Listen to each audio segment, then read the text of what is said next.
Hello friends, स्वागत है आपका स्टडी फॉर जेपीएससी में। आज का जो हमारा टॉपिक है वो है संविधान का भाग 1, जिसका टाइटल है भारत संघ और उसका राज्य क्षेत्र। इससे पहले जो वीडियो था जिसमें हमने प्रस्तावना के बारे में चर्चा की थी, अगर आपने उस वीडियो को नहीं देखा है तो एक बार ज़रूर देखें। तो आज जो हम चर्चा करने वाले हैं वो संविधान का भाग 1 है, जिसका टाइटल है भारत संघ और उसका राज्य क्षेत्र। जैसा कि हम जानते हैं, संविधान को विभिन्न भागों में बांटा गया है। जो संविधान को टोटल 22 भाग में बांटा गया है। कितने भाग है संविधान में? 22। और संविधान के अंतर्गत अनुसूची कितना है? कुल 12 अनुसूची संविधान में है और 22 भागों में इसे बांटा गया है। तो यहाँ पर आपसे सवाल है कि जो संविधान निर्माण के समय कुल कितनी अनुसूचियाँ थी? इसको आप कमेंट करके अपना आंसर दे सकते हैं कि संविधान निर्माण के समय कुल कितनी अनुसूचियाँ थी। अभी वर्तमान में कुल 12 अनुसूची हैं। तो संविधान का जो 22 भाग है, जैसे संविधान का भाग 1 है भारत संघ और उसका राज्य क्षेत्र। दूसरा जो भाग है भाग 2, ये नागरिकता से संबंधित है। इसके अंतर्गत अनुच्छेद 5 से 11 तक नागरिकता से संबंधित प्रावधान दिए गए हैं। भाग तीसरा है मौलिक अधिकार। भाग 3 जो है मूल अधिकार है। इसमें अनुच्छेद 12 से लेकर 35 तक मूल अधिकार के संबंध में प्रावधान दिए गए हैं। तो आज जो हम लोग का टॉपिक है वो है भाग 1। इसके अंतर्गत अनुच्छेद 1 से 4 तक जो है प्रावधान किए गए हैं। जो सबसे पहला अनुच्छेद है वो है, इसमें लिखा गया है कि इंडिया अर्थात भारत राज्यों का संघ होगा। India that is Bharat shall be a union of states. तो यहाँ पर ये जानना है कि यूनियन का अर्थ क्या होता है।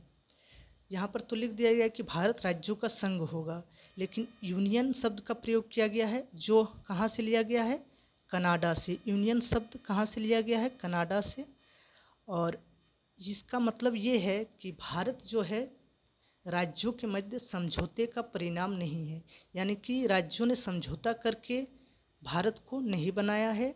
और इसीलिए भारत के अंतर्गत जितने भी राज्य हैं, किसी भी राज्य को भारत से पृथक होने का अधिकार नहीं है।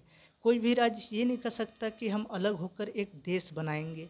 तो ये संविधान में अधिकार राज्यों को नहीं दिया गया है। अब देखते हैं अनुच्छेद 2 को। जो दूसरा अनुच्छेद है उसमें क्या कहा गया है? इसमें कहा गया कि संसद विधि द्वारा नए राज्यों को संघ में शामिल कर सकती है, और दूसरा है नए राज्यों को स्थापित कर सकती है। ये इम्पॉर्टेंट है। अनुच्छेद 2, संसद किसको अधिकार दिया गया? संसद को। इसमें क्या अधिकार दिया गया है? नए राज्यों को संघ में शामिल करने की। तो इसका मतलब ये है कि जो राज्य भारत में अभी शामिल नहीं है, जैसे वर्तमान में भारत में 28 राज्य हैं, तो कोई नया राज्य अगर भारत में शामिल करना हो कोई दूसरे देश का, तो ये किसके पास सकती है? ये संसद के पास सकती है। जैसा कि हम जानते हैं सिक्किम जो था,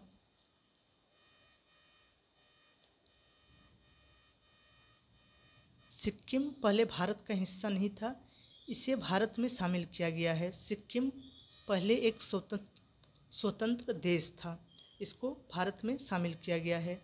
अब है अनुच्छेद 3। ये भी बहुत ही इम्पोर्टेंट है। इसमें भी संसद को शक्ति दी गई। क्या शक्ति दी गई? कि जो राज्य हैं उनके नाम में परिवर्तन करने का हो या फिर उसके सीमाओं में परिवर्तन करने का अधिकार संसद को दिया गया है। और इस संदर्भ में ये भी महत्वपूर्ण है कि जो संसद किसी राज्य के नाम में परिवर्तन करती है, सीमा में परिवर्तन करती है, या फिर कोई नया राज्य बनाने का मतलब राज्यों को मिलाकर कोई एक नया राज्य बनाने की कोशिश करती है, तो इसके लिए केवल साधारण बहुमत के माध्यम से ही संसद ऐसा कर सकती है। साधारण बहुमत का मतलब है कि सदन में जितना भी सदस्य है उसका केवल बहुमत, मतलब आधे से अधिक जो है वो संख्या प्राप्त होने से ही नए राज्यों का निर्माण हो सकता है।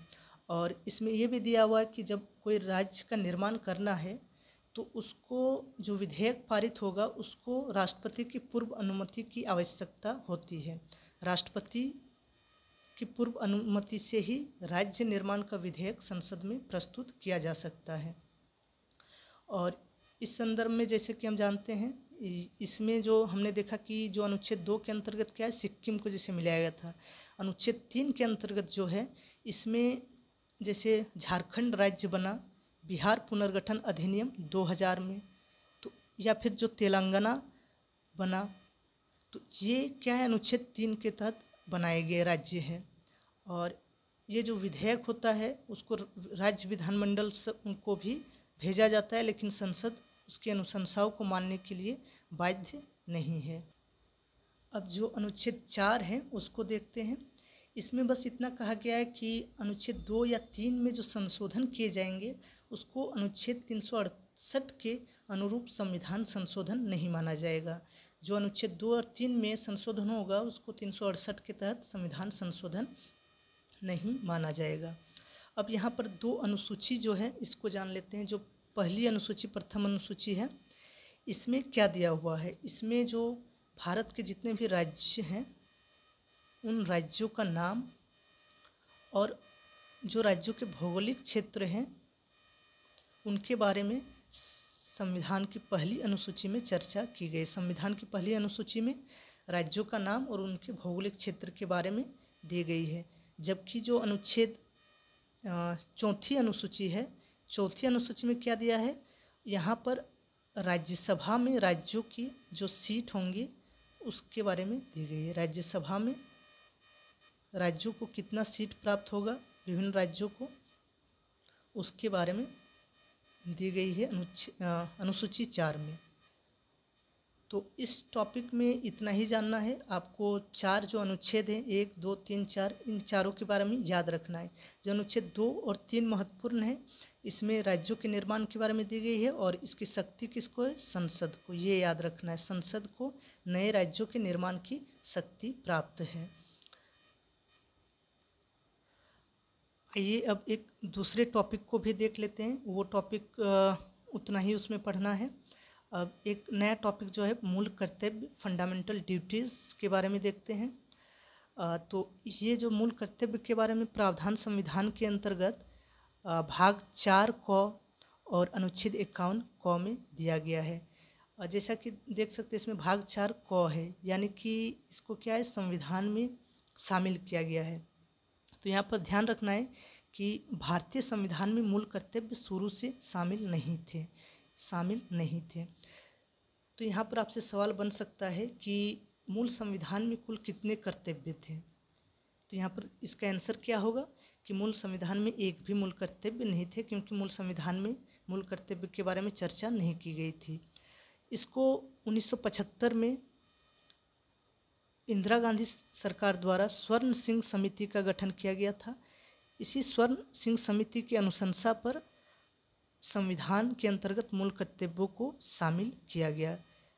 1975 में स्वर्ण सिंह समिति का गठन हुआ और समिति की अनुशंसा के आधार पर ही संविधान में मूल कर्तव्य शामिल किए गए। और ये कब शामिल किया गया, 1976 में 42वें संशोधन के माध्यम से मूल कर्तव्य को संविधान में जोड़ा गया। 42वां संविधान संशोधन, जिसे लघु संविधान भी कहा जाता है, क्योंकि 42वें संविधान संशोधन के द्वारा संविधान के बहुत से प्रावधान में परिवर्तन किए गए, इसीलिए इसे लघु संविधान में कहा जाता है। 42वें संविधान संशोधन 1976 के द्वारा मूल कर्तव्य जो थे वो 10 मूल कर्तव्य संविधान में जोड़े गए। यहाँ पर भी ये सवाल है कि कितने मूल कर्तव्य जो है जोड़े गए थे 42वें संविधान संशोधन द्वारा, 10 मूल कर्तव्य। लेकिन वर्तमान में कितना मूल कर्तव्य है, टोटल 11 मूल कर्तव्य हैं।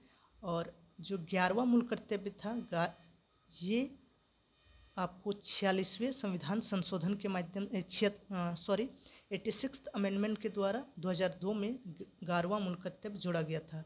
ये जो 86th अमेंडमेंट था, इसके अंतर्गत जैसा कि हम जानते हैं शिक्षा का अधिकार,